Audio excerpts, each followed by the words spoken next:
Welcome. I'm Yolanda Saunier, the administrator for the Howard County Office of Human Rights and Equity, and it's my pleasure to welcome you to today's discussion on National Reconciliation Day, Repairing Community Relations. We are so thankful that you took time out of your busy schedule to join us to have this important discussion. The Office of Human Rights and Equity serves as a catalyst for change and seeks to eradicate discrimination, increase equal opportunity, increase equitable systems and outcomes, as well as promote and protect human and civil rights in Howard County.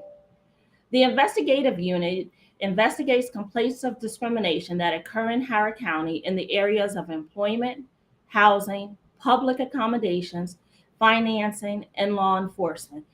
In addition to the investigative unit, we also have the outreach and equity and restorative practices units in the office, and those are the two units that you will be hearing from today.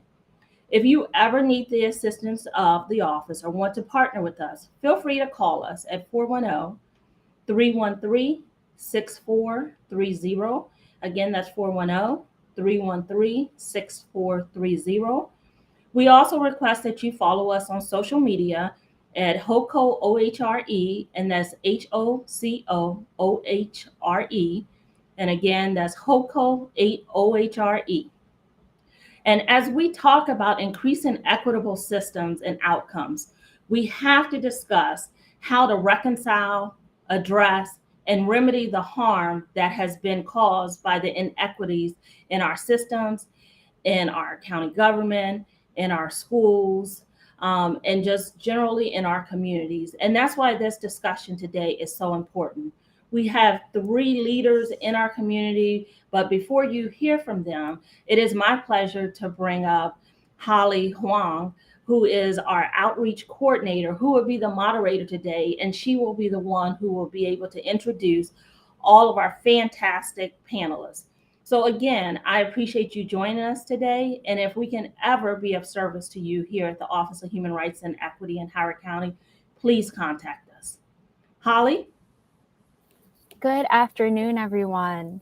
I am so looking forward to serving as today's moderator for our discussion on National Reconciliation Day.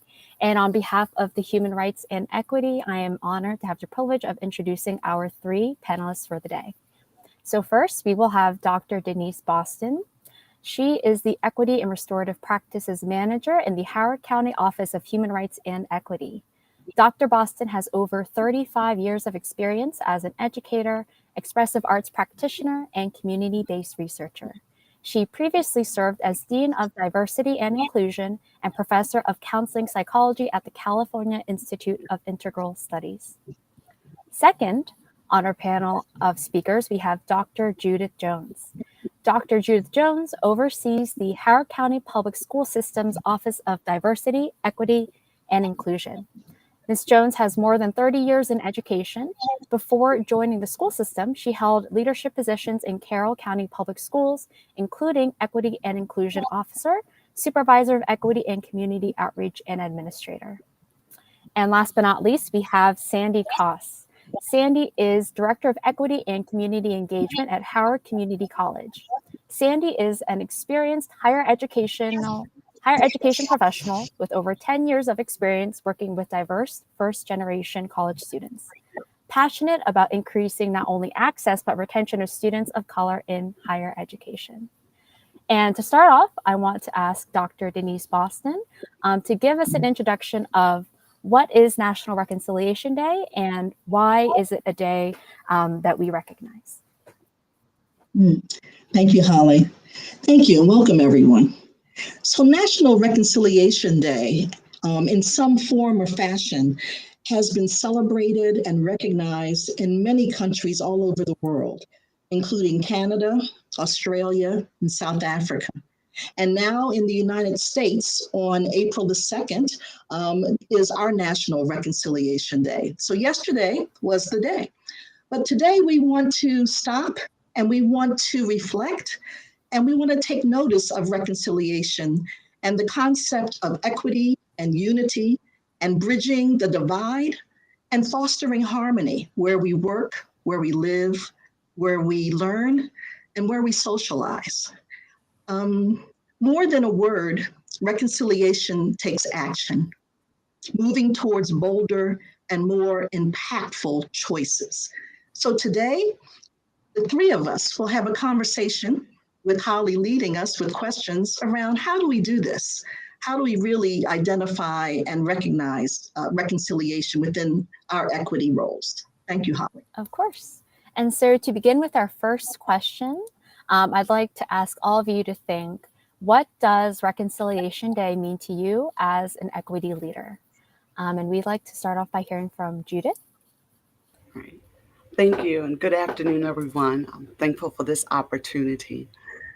Just last week, and I love this question, my system was blessed to hear from Principal Baruchi Kafeli.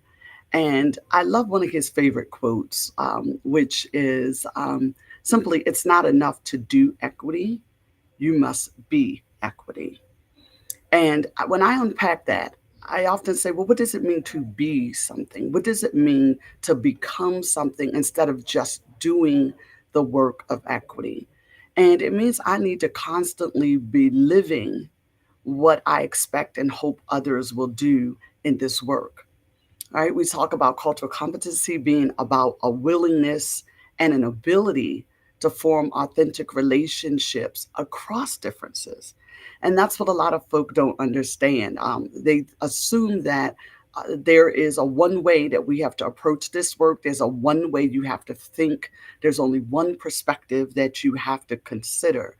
When the reality is that I just have to have a willingness and an ability to have a good relationship with you, whether we agree or not. And that's what true leadership equity is in this work. It's being gracious not only to yourself, but gracious to the experiences, the lived experiences of those who we encounter every day, the lived experiences of every staff and student and family within our school system. To be willing to listen to those multiple perspectives and experiences and making sure that they are not an afterthought as we try to move forward in having an equitable and inclusive school system.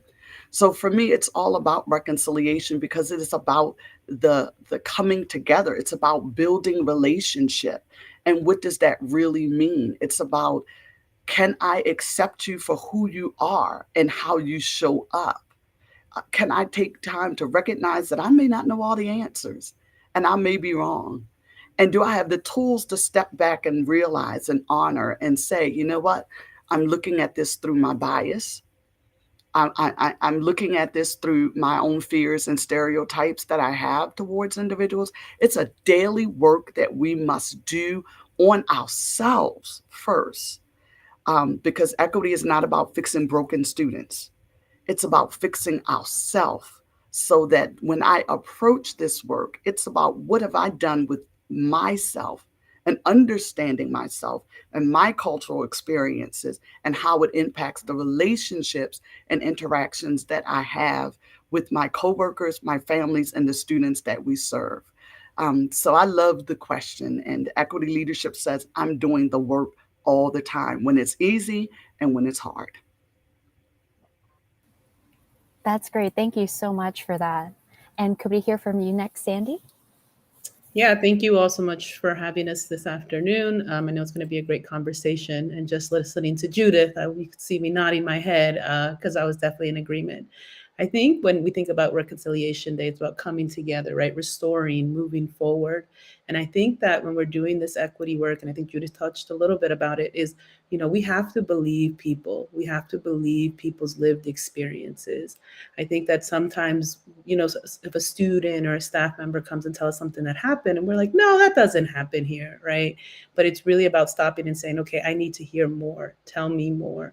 I think a lot about impact and intent, right? Our intent is well, but the impact may not be what we intended. And we have to stop and listen. what was the impact? How do we improve it? How do we do better? And so when I think about Reconciliation Day, it's about owning up, right? To, okay, this system is not supporting you in the way that we need it to, for you to be able to continue your studies, for you to be able to complete your degree or your certificate and move on and have, better job opportunities and things like that. So when I think about reconciliation, I think about listening and accepting what people, as our students, our staff, our faculty, are telling us about their lived experience, and saying, how do we address this systemically? That was not our intent, right? As educators, our intent is to serve all students. We want all students to be successful. But the impact looks different when some students are starting in a different position, right?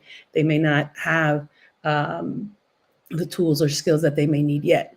Not impossible to get it. I tell my students all the time, these are all learned skills. You can learn them. Maybe you have not learned them yet, but we're going to work with you to learn them now, because you're going to need them to be successful here, and you're going to need them to be successful when you move on. And so when I think a lot about this work, it's really about listening and absorbing what folks are telling us. And kind of what Judith was saying, not saying, I'm not putting our head down or saying, no, that's not happening, but really saying, okay, tell me more. And how do we correlate this to the system that we're working in to support you and change it? Fantastic. Thank you so much for sharing that, Sandy. And Dr. Boston, could hear from you as well. Well, this is amazing. This is a wonderful conversation about, what equity leadership means to us, what it looks like. It means, it is listening, because I was listening to both Judith and Sandy about ways in which they create spaces for people to be seen and heard. And I think for me, it's also about reconciling the harm that has happened in our communities, to be really cognizant and aware that a lot of our communities have not been served with an equitable lens, that a lot of voices have not been really intentionally sought after. And so how do we know where to go? How do we know where those voices are? And I think gatherings like this enables us to be intentional, and that word's going to come up a lot, about how do we bring people together so we can hear each other's stories. Because you can't have empathy, unless you know another person's story. You can't be compassionate to do the work to undo what has been done to people. A lot of people feel like, I don't feel like my spirit, my voice, my lived experience has been recognized here, even in Howard County. And so we have a wonderful opportunity of bringing people together, and especially leaders have the capacity of creating spaces where folks can say, wow, thank you for recognizing me. Thank you for letting me tell you why I came here to Howard County. Thank you for letting me share with you how hard it's been and how difficult it's been for me to get the services, to have the transportation. And so all of us are in different sectors here: higher education, K through 12, government. I love the synergy of the conversation today, because it takes all of us. And we'll talk more about how interdependently we need to work in this work called equity, and reconciling what has happened in the past and how we want to move forward in a more harmonious way. So thank you. Thank you so much, Dr. Boston. And I really think this conversation is meaningful because of these different perspectives you bring from the multiple sectors that we're all in, K through 12 education, higher education, local government, which really brings us to the meat of our panel, which is the second question, which is to ask, how are you reconciling the gap in the experiences of impact in under-resourced communities with current policy, programs, or practices? And this time, Sandy, we'd like to hear from you first. Yeah, thank you so much for that question. So prior to this role as the Director of Equity at HCC, before that, I managed a program called Ambiciones. Ambiciones is a program that helps support Hispanic and Latino students through and through HCC. And that program actually started, and I bring up this example because it was a lot of listening. And so in about 2014, 2015, we had our partners in the community, some of the Hispanic Achievement Liaisons in the school system that are working with students, and community members come and tell the college, we're sending our Latino students here. We want them to get an education. We know how important, but when we send them, maybe they're not being serviced in the way that they need to because there might be a language barrier, right? Or, they may, their family may have just immigrated to this country, so they don't really understand the higher ed system, right? And we were reviewing our data, right? We were looking at our completion rates, who's graduating and how long does it take them to graduate? We were looking at our retention rates. Do these students come back, right? Because that gets them to completion. If they're coming back, they will eventually complete their degree or their certificate or transfer. And our data was matching up with what our community partners were telling us. They were saying, we send them here, and then, a year after they've graduated, I find them at some event and they stopped going to school. Or maybe they didn't even get through the enrollment process, so they didn't even start.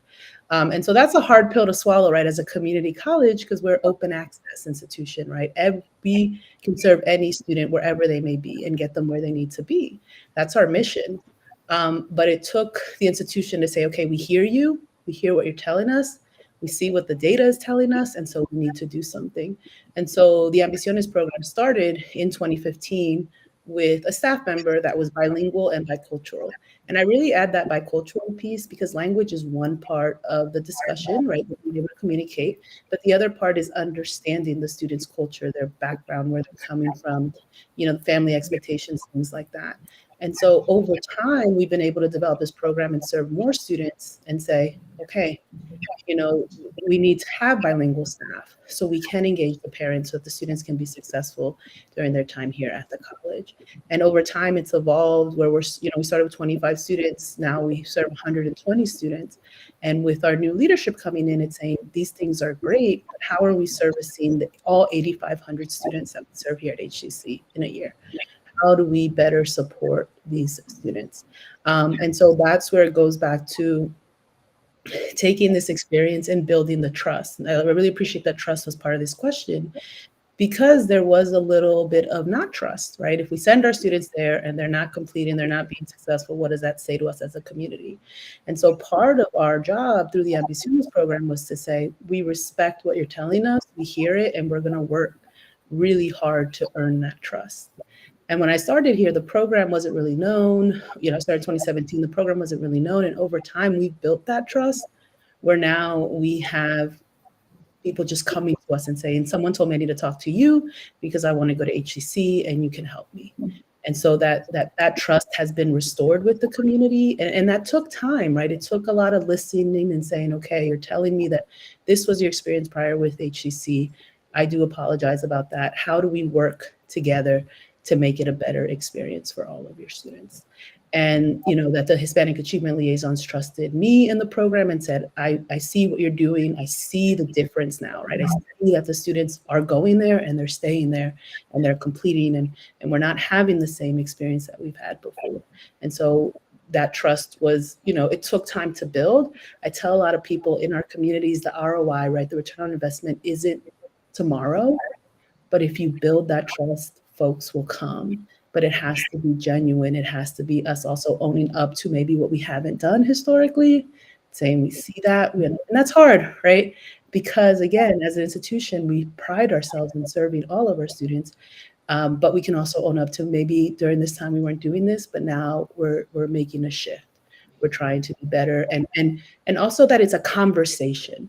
I think that that's a big piece around trust. I think that historically, big institutions have come into spaces and said, this is what you need, and I'm going to help you get there. Instead of saying, let's talk about, what it is that we can do to work together. Let's listen, because a lot of folks do know what they need. I think going back to what Denise was saying earlier, have we actively engaged these individuals to understand what the need is and how do we work together? We are a resource, we are a system, right? We have a lot of opportunity to do more. And so how do we engage with our community to say, how is this working? How is this not? And how do we move forward together? And always constantly engaging, right? Hearing from our students, talking to them, even in the Ambiciones program, understanding, okay, this has worked, but let's also talk to our students One of the things for me is like, I was one of my students. I was first generation. I was a Pell Grant recipient. And my lived experience in 2007 as a college student is very different than a Latino first gen, Pell Grant recipient student in 2023. And we have to own that and say, this is what I think, but I need to talk to you. I need to talk to the students in here. What do you need from me? What is that happening? Because I can't just live in my lived experience from so long ago, right? And really engaging with my students and hearing from them. Thank you so much, Sandy. It's really great to hear about all the work you all are doing at HCC. And next, Denise, would you like to speak about how you are reconciling this gap in the experiences of impact and underserved, under-resourced communities with current policies, programs, and practices?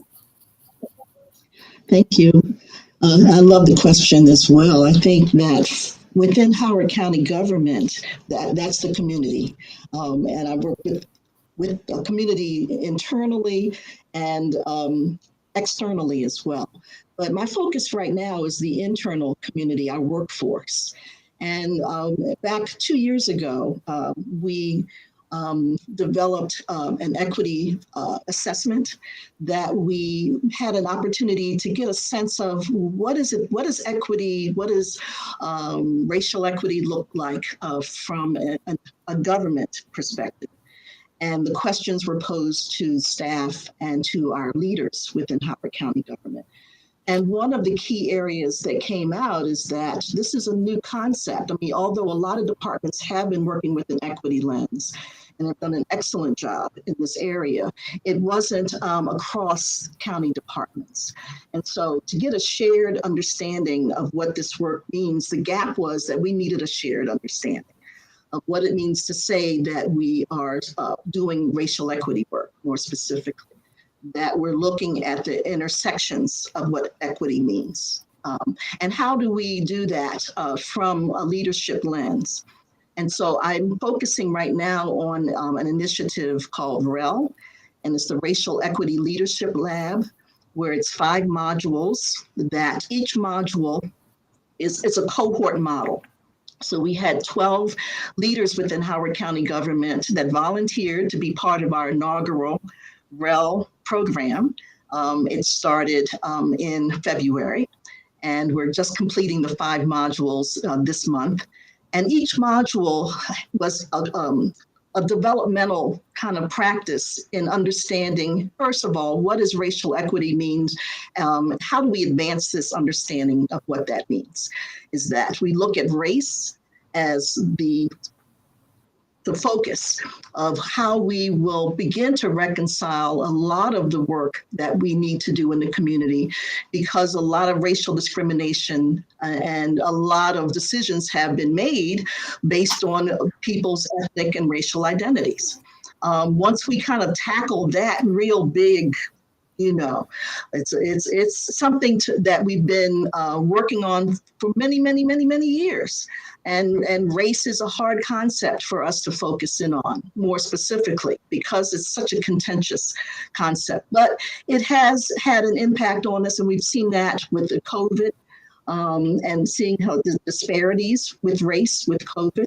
We see it in disparities in the school systems, as my colleagues have shared. And so when you lead with race, you're really recognizing that we really have to take a concerted effort to dismantle racism, how we can dismantle the biases that we hold when it comes to race and ethnicity. And we also look at the other intersections of inequities as well. So the Racial Equity Leadership Lab at the end is not going to tie a wonderful bow with our leaders who are in the program. They can't believe that 5 modules is almost complete, because it's like we just started to do the work. But it was a great way for them to say, oh, my role as a leader in my department, I really can see and make decisions with an equity lens more intentionally now. I have the strategy, I have some tools to be able to hire with an equity lens. I have the tools now to be able to have conversations within my department about racial equity that I didn't have before. So our culminating activity in the next couple of weeks is bringing all the knowledge that they've gained over the past 4 modules and having a presentation as to how they will apply the module in one area within their department that they feel like it's going to really close the gap. So I'm really excited about this initiative. Being in this role, you have an opportunity to come up with some innovative ideas based on data, got to be data driven, based on what the needs are and looking at the outcomes. So that's how I'm looking at it within Howard County government. And subsequently, our leaders and our departments will be able to have an equity lens in the ways in which they engage the community and the families and the children in Howard County. So I love that question. Thank you. Thank you so much, Denise. And it's great to hear about the work that you're doing with Howard County government as well. And finally, Judith, would you mind sharing as well how you are reconciling this gap? Yes, and the first, you both have me so excited just hearing what is happening in your respective places. I just have to say, one, I am so proud to be an employee of Howard County Public Schools, to be led by a superintendent who is unapologetically about the work of equity. And that's his expectation that we carry out this work. And I often tell folk, please understand, this is not readily being done across the state of Maryland and other school systems. To have a leader who believes that the work of equity is the foundation of what we do is so important. There's several things. So when I was trying to think of my list, I was like, wow, I have so many things. But there's some great things. So for one, I have to brag about our equity, educational equity policy 1080, which is phenomenal in itself. It lays the groundwork and it simply states that the role of our school system is to identify and remove any systemic or structural barriers that are preventing all students, every student, from having an access to a wonderful educational experience. That's the goal. That is what the policy is based upon. And we look at it through academic achievement. We look at it through school culture and climate. We look at it through building the capacity of our staff. It created that common definition of what equity is. And when you talk to folk, there could be 1,000 definitions of what equity is, of what diversity is, of what inclusion is. But to have a policy that states, and this is what we mean by equity, this is what we mean by diversity, this is what we mean by inclusion, and then do the work to say, and we all have to buy into this. We all have to buy into the concept that every last one of our students are capable and worthy of having a rigorous and a wonderful education experience. And that also has spearheaded our strategic call to action, the fierce urgency of now, because the work of equity is urgent and it is now. It is something that we must do, because the more systems kick this work down and hope that it changes, it's in now, it won't be in later. No, the fierce urgency of now means that we are working diligently as a system to make sure that we're doing, again, what we can do to create equitable and inclusive environments for our students and for our families and for our staff. And so that's outlined, and that is supported by an equity framework, because I think folk need to keep in mind that you can have all these policies, but if there's not a how and a why to it, it just becomes more paperwork. It just becomes a check off the box. But how do we make these important documents living, breathing documents that we say we are committed to, that we measure our success, that we measure the very purpose of why we exist as a school system, to say, how are we doing? And so I'm excited about the programs that we have now, and then what's going to come out of the Office of Diversity, Equity, and Inclusion. And so we looked at the data, right? Another quote, you'll find out I love quotes, but I attended a 4-day conference with Gary Howard. And one thing that he said to me, amongst many that stuck out to me, he said, equity is not what we measure, but what we measure and ignore. Equity is about not about what we measure, but what we measure and normalize. And so how do we interrupt it? How do we? And so we have to create opportunities for student voice. We have to create opportunities. We just released our survey, our Indicators for Educational Equity survey, which goes out to all of our families, and our students and our staff have to fill it out with a focus on school culture and climate. Because we have to know, what are the barriers? What are the challenges? What are the experiences of our students and our families with our school system? And this will be the second year of implementation. And what that will do is help our administrators in our schools see their personalized data. And out of that, they will create their school improvement plans based off of what they're seeing. Our system, our individual offices are encouraged to look at the data and see how can we address the issue of inequities. But through a policy, through a strategic call to action, we have amazing things such as we have our Alpha Achievers, which is with our Alpha Kappas that have partnered with our school system to mentor our high school African American young men. We have the Council of Elders, which every year and for many years have partnered with the school system. And we're about to have a celebration of excellence, honoring and acknowledging our students, our Black students, our African American students for the work that they've been doing. But there's our special education department that has launched its initiative of a mentoring program. And they're mentoring our students who receive special education services. And they're seeing an increase in attendance and a decrease in negative behaviors because they feel that someone cares. We have Hispanic liaisons in our school system. We have with our Black Achievement, our Black Student Achievement Program liaisons that are there to help. We also have, and it's so many, but we have our multi-language liaisons that are there to help our students who may come to us and English may not be their primary first language. We have deals in every building, which is our diversity, equity, and inclusion liaisons. And we also have rainbow reps. And our school system recently hired LGBTQ plus specialists. So, when you think about it, it's about the voices. How are we meeting the needs of the diverse backgrounds that come into our school system? How do we listen to them?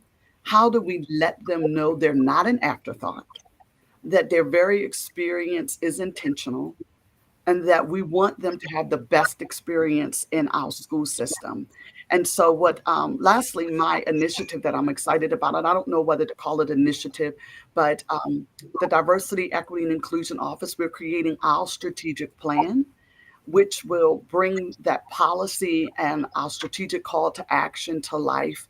We're going to provide the how, and we're going to take lead on how we want our system to communicate about the work of equity. We just recently had a conference that many of you were a part of, a book club and a screening, a push out, which focused on the criminalization of Black girls in American education, followed by an Elevating Equity conference. And so we're very excited about that. We look forward to having more opportunities to come together with the community, because we can't do this by ourselves.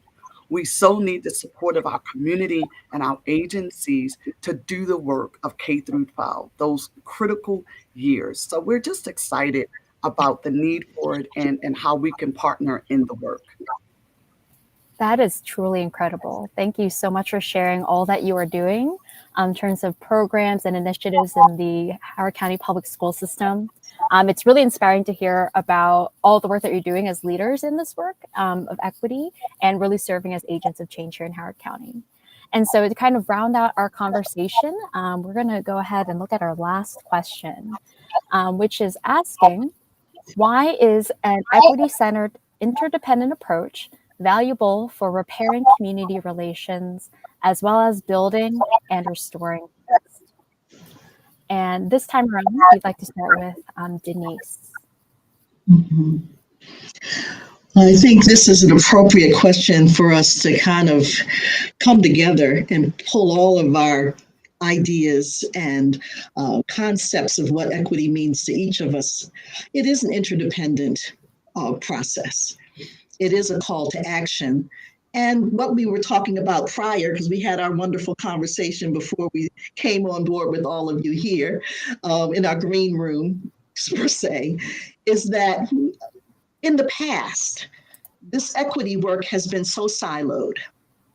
It has been that this person did it over here and this organization did it over there and this school, they did this in this classroom, this teacher's doing it, and it wasn't moving us towards change. It wasn't moving us towards action that really had an impact on our children, our families, our communities. It was just, we were just spinning our wheels. I've been in this equity work for over 20 years, and I know from the beginning, it was so much that was on my shoulder alone. Like I was the one that everybody was looking at to make sure that we were going to make this big change. And I couldn't do it. So the first thing that I did was to bring together an advisory committee. I said, I need to have the support so that there's other eyes that's looking at this. There's other cheerleaders that's talking about it. To do it internally that way, I'm hearing Judith talk about that. I'm hearing Sandy talk about the work that you're doing within the communities, within your work environment. Now we have to really extend it to the community as a whole. It's a holistic venture. We have to look at this as a way for all of us to see the urgency in making sure that every single person has the ability to thrive in the communities that we're living in, and particularly Howard County community. I grew up in this community. I'm a product of the school system. I went to several high schools because I moved here early on. When my parents moved here, we didn't have a high school in Columbia. So I went to Mount Hebron, I went to Wild Lake when that was first built, and then graduated. When my parents moved on to the other side of Columbia, I went to Howard, graduated from Howard High. I know what it means to be a Howard Countyan. I know what it means to have people around me who saw me. And we didn't have this intentional work like we have here around this panel. I only had wonderful volunteers in the community, parents who saw children, who saw us and said, you know, we're going to do something that's going to make you want to go to college. We're going to be the models for you to want to have a career, to see yourself as somebody that's going to really make a change. And so how do we continue to do what Columbia has established over 50 years ago? And that is to make sure that when people come here, they say that this is the best place in the world to live, that they say that I have been treated with the utmost respect, that they say that everybody's doing this work now. It's not just this organization over here. It sounds like everybody's on board. So we need to have an interdependent concept to this equity work, because one person, one organization cannot do it by themselves. And so I'm hoping that this conversation will enable us to continue to have these gatherings where we talk about equity is not a bad word, that equity means that we're building community, that we're building trusting relationships, that we see ourselves as the beacons of the next generation.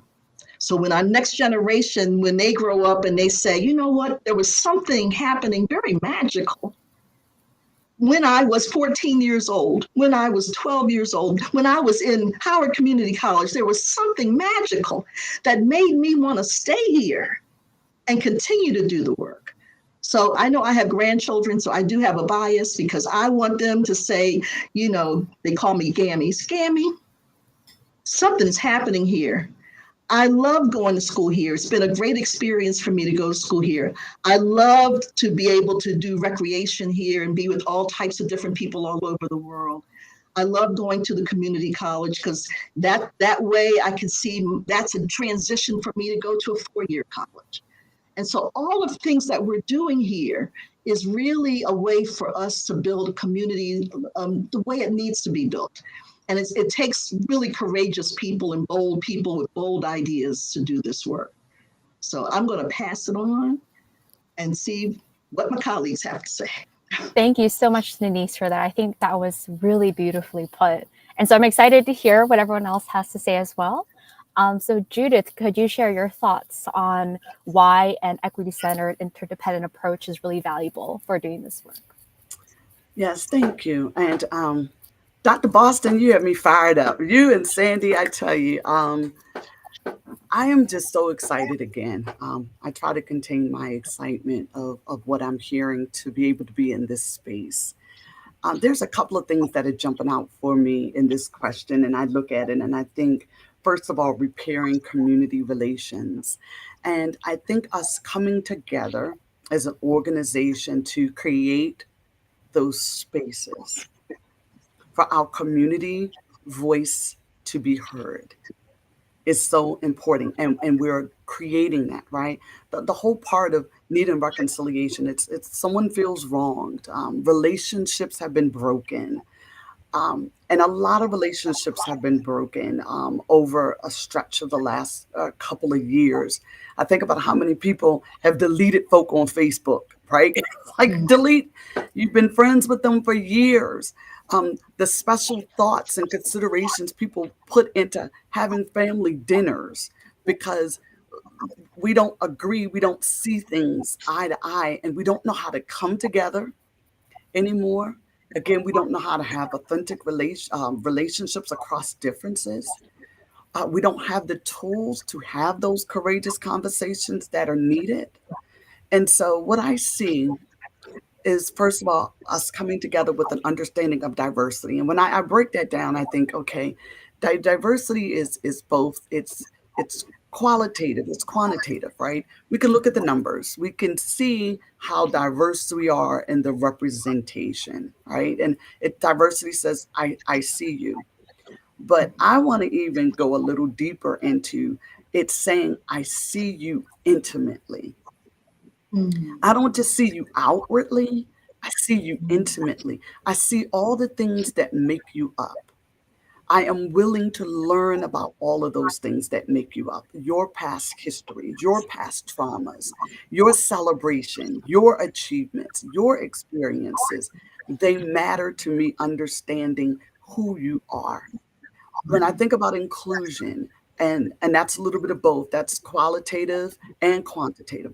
But if I think of qualitative, it's the quality of the experiences of our families, our students, and our staff in our environment and in our community. It says, I hear you. And that's a little deeper. And that's where the partnership has to come, because people can't keep sharing their experiences and then we do nothing about it. Right? We can get real fixed on hearing people's stories of and experiences of oppression, and it doesn't move us to change. I'm just going to listen to you tell us what you don't like or what your experiences are. I'm sorry to hear that. But when do we then take that and put it into action so that we can rectify and change what needs to be changed for our systems to be what we truly want them to be? And then without diversity and inclusion, equity doesn't exist. And we have to understand that the sole purpose of equity is looking at past discrimination, of what has been done, the legacy of discrimination, and how do we then again rectify it by being intentional and listening to the voices and experiences of all Howard County residents. That is our charge. And it's such a big charge. And that's why it requires us to come together to see how can we then change the trajectory. How can we change the story? How do we, because we can write this story, and how do we bring other writers on so that we can create a narrative and a dialogue of what this county was founded on.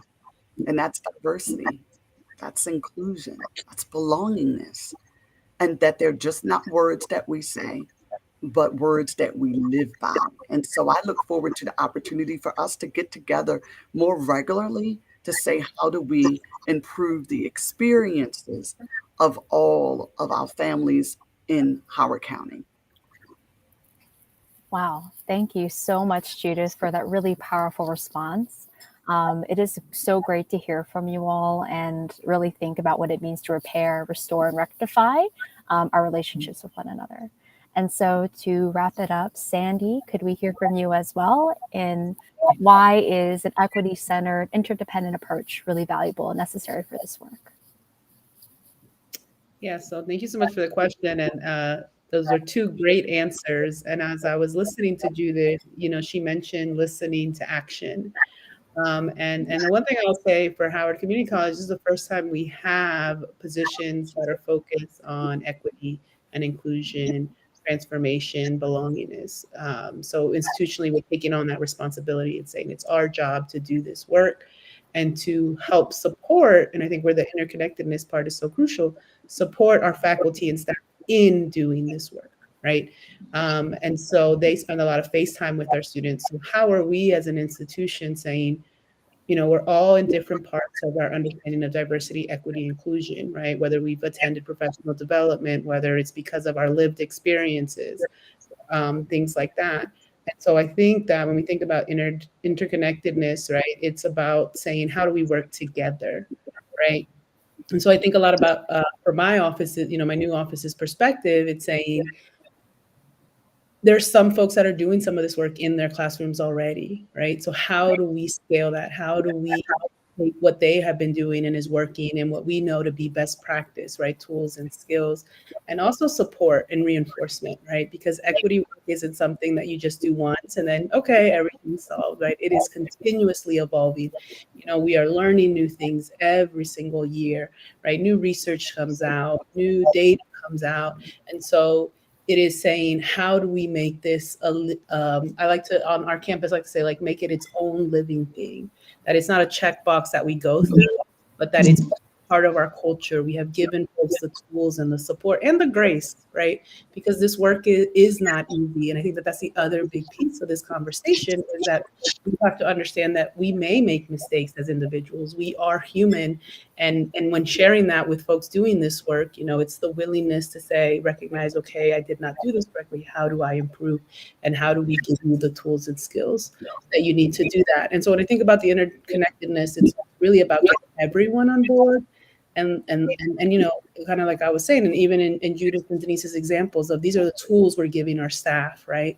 With the REL, the leadership program right now, they have tools to be able to look at situations a little differently and refer back to, but then also have that support, right? To come back and say, hey, this happened. And that folks don't feel that, like, I've done this wrong, but could you guide me a little bit more so I can do this better? And us as individuals owning up to that and saying, okay, this is not, I need to stop and think about this for a moment and see how I can implement those tools and skills to help me do what I'm trying to do. And I think that the other piece too around the equityness is that then we're validating folks' lived experiences, right? We're saying that we understand that you may need a couple of additional support and tools because of the history, right, that has happened in this country, right, to certain groups and folks. And so I think that being equity-centered, it recognizes what has happened and says, we're going to work the hardest that we can to support and give you what you need to be successful. And so I think that the interconnectedness also needs to happen within our systems, right? That we're all on board and that we're giving folks the tools and skills that they need to do this work, and that it's a constant conversation over time. Thank you so much, Sandy, for sharing that. I think from our conversation today, I'm hearing a lot of common threads of saying this is ongoing work. It's not something that we do one time and it's done. It's always evolving. And that's something that truly takes a community, it takes a village to engage in this equity work. And so thank you all for sharing your thoughts regarding these questions for today's panel, and for agreeing to sit with us today and talk about what it really means to engage in National Reconciliation Day, but also why this is something that we actually do every single day in the work that we're doing.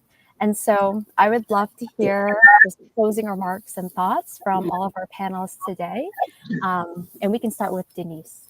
Why don't you leave me last? Because I have a closing statement, but I would love to hear. Sandy, what do you want to leave people with today, this week? If we say this reconciliation week for us to intentionally think about the act of kindness, the act of listening, anything you want to leave folks with? Yeah, I mean, I think that, as we think of reconciliation, I actually looked up the definition before we got, the dictionary definition, right? It says restoration of friendly relations, actions of making one view or belief compatible with another. And I think that when I first thought about being on here and the question, I thought a lot about the word restore, which is saying bringing back to one place. But as we've talked about today, right, we know that there have been injustices that have that are part of the history of our country, right? That have created, inequities in our communities, that have created certain communities to be underserved. And I think that, restore is saying coming back, but we don't want to go back to that, right? We want to, and so I think a lot about the word improve. Mm-hmm. How do we improve our, the institutions we work for, the county we live in, the people that we work with and for? How do we improve? And that takes a lot of self-reflection and saying, well, what have I done? What have I not done? Right. To support the individuals in our community. And so I think that it's really important that we sit with that a lot individually, because a lot of these things have been done by systems, but it's also kind of owning up and saying, what have I done and what haven't I done? And how can I be better individually? Because our students, our kids, our community members, our peers, they all deserve it. Everyone deserves to be supported and served and given the tools that they need to be successful for themselves and for their families. And so I think just a lot about reflection and how do we improve and how do we, get outside of our uncomfortable spot, right? And saying that the discomfort is okay. That means that we're working through it and we're trying to be better. There's nothing wrong with the discomfort of understanding the histories and things that have happened to communities in our country. Judith. Oh, and Judith, you can Yes. Go ahead. Thank you for that. That's a wonderful question. I have to just go by, I keep going back to what does it mean to be equity? And I had two amazing parents that have gone on and they're no longer here with us. My dad, Dr. Monroe Saunders Sr., and my mom, Alberta Brockington Saunders. And they always raised me with this one thought, that the power is in the love. And that's something that is how I do and approach this work, that we lead equity, but we lead equity with love. Because I oftentimes feel that's the missing ingredient. And that's what's needed for reconciliation, is a true love of my fellow man, a true desire to understand and have empathy, an empathy for his experiences, an empathy for the place that he or she finds himself in. It's needed.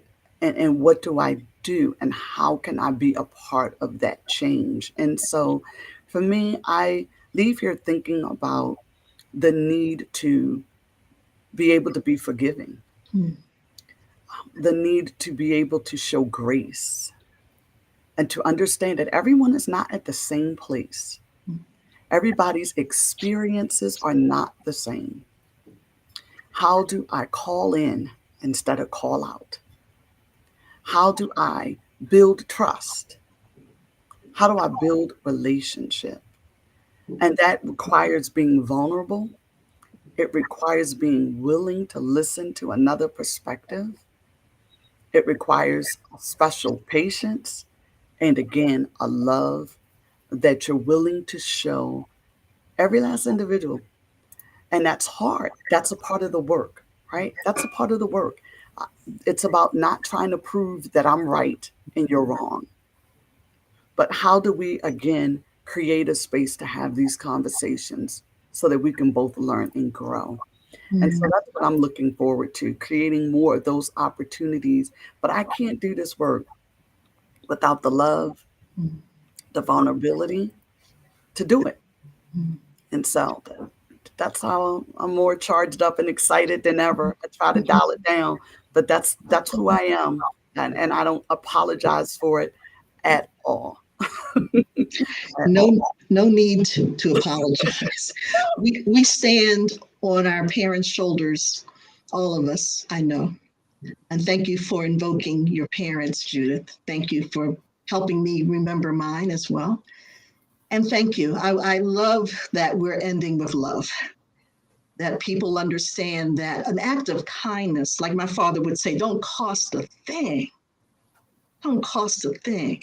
So this week, I want everybody to take responsibility, to forgive those who've done something to you. Just say, you know what? I forgive you. And we're going to work on this together. Take the responsibility this week to see each other and talk to each other. Young people, if you're listening, talk to your grandparents. Ask them how they're doing. See them for who they are. And they'll see you back. They're always seeing you back. And for everybody who's working with someone, be kind to your colleagues.